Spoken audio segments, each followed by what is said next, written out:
la communauté peut être des milliers à chanter et danser pour le Dieu écologique. Alors évidemment, il y a un Messie qui doit arriver. Les fidèles écologistes attendent avec impatience le chaos qui précédera l'avènement d'un nouveau monde et l'arrivée d'un Messie. Selon les prophètes, ce pourrait être une révolution citoyenne. Alors évidemment, tous les écologistes l'appellent de leur vœu. Mais d'autres prédisent qu'avant, il y aura 10 plaies qui tomberont sur la Terre. D'abord le déluge, un dérèglement climatique qui couvrira la Terre de pluies diluviennes. Hommes et animaux n'auront d'autre issue que de se réfugier sur l'arche de Noah, Yannick. Puis une sécheresse qui fera craquer les sols et empêchera toute culture. En l'absence de pesticides, les insectes se développeront. Ils s'attaqueront aux moissons et s'infiltreront dans les orifices humains. En l'absence de vaccination, la peste et la grippe décimeront les populations. Auparavant, le chômage et la faillite de la France seront provoqués par le départ de nos productions industrielles et agricoles.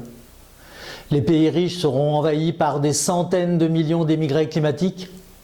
L'air sera devenu irrespirable. Le hashish et la cocaïne bio auront rendu fous les adolescents et les jeunes adultes. Il sera devenu président à vie des USA. Les couples ne feront plus d'enfants et la race humaine disparaîtra. Voilà, ça ce sont les 10 plaies. Alors, l'Église en elle-même est très bien organisée, hein, soyons clairs, pour prévenir évidemment toutes ces catastrophes à venir. Alors, elle s'organise autour de prêtres, plutôt des prêtresses.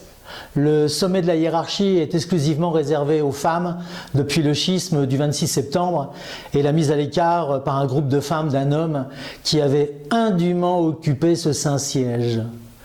La grande prêtresse se doit de porter en toutes circonstances un vêtement sacerdotal vert, une veste 100% laine et made in Portugal. Le mariage des prêtresses entre elles est autorisé. Les prêtresses occupent l'espace médiatique tout en regrettant qu'on ne donne pas plus de place aux femmes dans le débat public. Alors évidemment, l'Église a ses revues, ses journaux qui parlent de la vie religieuse écologique, l'Info Durable, Reporter, Pioche Magazine, Kaizen, Oui Demain, Malheurs Actuels, etc. etc. Il y a des signes de reconnaissance ou de rappel de la foi écologique qui ont remplacé les calvaires de l'ancienne religion du pays.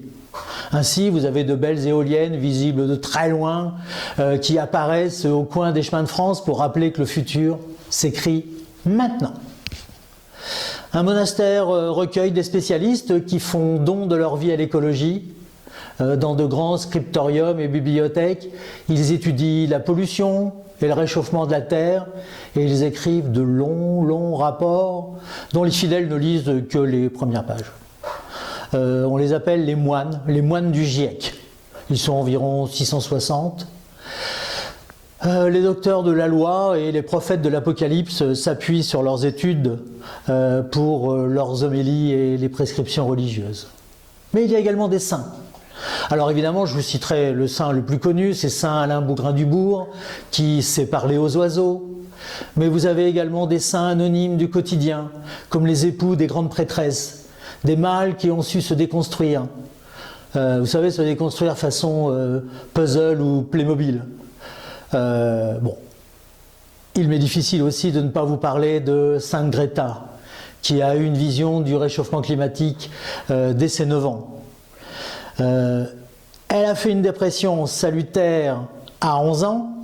Évidemment, cela l'a conduit pendant 2 ans dans un état profond d'anorexie, mais quand même, cela lui a permis à 15 ans de mener des actions symboliques au sein de son école et de monter dans la hiérarchie ecclésiastique. Elle sacrifia en fait ses jeunes années pour la cause. Alors, évidemment, l'Église a un rapport assez particulier avec les pauvres. Contrairement aux autres églises qui pratiquent la charité, l'aumône et mettent la communauté au service des plus démunis, l'Église écologique n'aime pas les pauvres. D'abord, les pauvres se nourrissent très mal, ils n'achètent jamais bio sous prétexte que c'est plus cher. Et la terre, qu'est-ce qu'ils en font? Enfin bref. Ils n'ont pas d'argent, mais ils ne se gênent pas de faire des apéritifs et des barbecues avec des cadavres d'animaux. En plus, les pauvres sont gros, probablement parce qu'ils ne font pas de vélo. Ils trouvent qu'ils habitent trop loin pour venir travailler ou faire leurs courses à vélo. L'église écologique n'aime pas les feignants. Bon.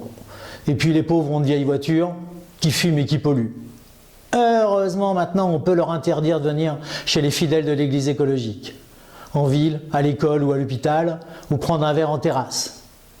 On a créé une zone écologique, les zones à forte exclusion, qui permet de les éloigner. À Lyon, par exemple, s'ils veulent aller dans le sud, il leur faut faire 60 km pour contourner au plus large la capitale des Gaules. En plus, les pauvres ne pratiquent pas de sport, ils préfèrent le regarder devant la télé. Et oui, au XXIe siècle, il y a encore des gens qui ont la télé. Bon. Cette religion est très sévère dans ses règles de vie, qu'il s'agit de respecter à la lettre. Je vais vous parler du blasphème, évidemment. Remettre en cause les principes fondamentaux de la religion écologique est une grave faute. Contester la parole du guide suprême peut vouloir un blâme, voire l'excommunication. Durant une grand-messe écologique, il y a un fidèle, mais est-ce qu'il était vraiment, a suggéré qu'une part du réchauffement climatique était peut-être naturelle. Un autre a simplement demandé si l'énergie nucléaire pouvait être considérée comme verte car décarbonée. Les deux durent quitter l'Assemblée sous les huées et la menace de lynchage. Ce type d'incident est heureusement très rare. Fidèles et médias savent bien qu'il ne faut jamais remettre en question la pensée écologique qui est une et indivisible. L'apostasie est interdite sous peine d'exclusion de votre cercle d'amis. La critique blasphématoire envers les rapports des docteurs de la loi est punie de la même peine. Les fêtes écologiques doivent être respectées. Il est expressément demandé d'y participer ou de participer à des conférences débats ou de se recueillir à ces dates. Il y a même une police des bonnes mœurs qui veille sur l'habillement, l'alimentation, les transports, le comportement des habitants, qu'ils soient membres ou non de l'église écologique. L'épilation n'est autorisée que pour une opération chirurgicale. Une égalisation au ciseau est acceptée afin d'éviter l'indécence des poils sortant du maillot. Pas plus. Les unions entre couples hétérosexuels est permis.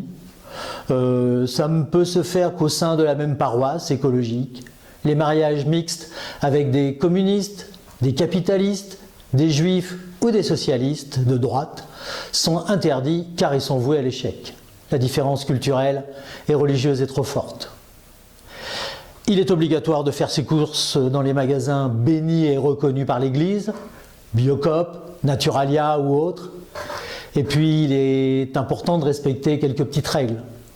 Il faut réclamer des menus végétariens dans les écoles des enfants, s'habiller avec des vêtements de seconde main, voire de troisième main. Et si les couples n'ont pas la chance d'avoir des toilettes sèches, ne tirer la chasse d'eau qu'une fois par jour. Installer, si possible, un disjoncteur d'eau dès que la consommation fixée pour la journée est dépassée.